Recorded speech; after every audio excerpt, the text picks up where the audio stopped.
Lyrics ചെയ്തിട്ടുണ്ട്. Composing എൻ്റെ ഭാഗത്തു നിന്ന് എനിക്ക് അങ്ങനെ ഒരു അവസരം കിട്ടിയിട്ടില്ല. ഉള്ള അവസരം ആ സിനിമ നടക്കാതെ പോയതുകൊണ്ട്, അല്ലെങ്കിൽ നല്ല കുറച്ച് പാട്ടുകൾ ചെയ്യാൻ ശ്രമിച്ച് നന്നായിട്ട് അതിൻ്റെ എന്താ പറയുക, ഡയറക്ടർക്കും പ്രൊഡ്യൂസേഴ്സിനും ഒക്കെ ഇഷ്ടപ്പെട്ട കുറച്ച് ഈണങ്ങളൊക്കെ ചെയ്ത് വെച്ചിരുന്നു.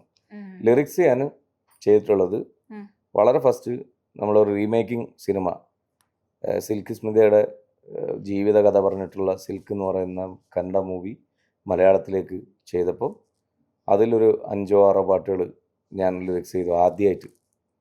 അത് കഴിഞ്ഞിട്ട് പിന്നീട് ചെയ്യുന്നത് തേനീച്ചയും പീരങ്കിപ്പടയും, അത് തേജ് മർവിൻ മ്യൂസിക് ചെയ്ത മൂവിയാണ്. അതിനകത്ത് പാട്ട് എഴുതി. പിന്നീട് നെക്സ്റ്റ് വൺ സൂഫിയും സുജാതയാണ്. അതിനകത്ത് എഴുതി എം ജയേന്ദ്ര സാറിൻ്റെ മ്യൂസിക്കിൽ.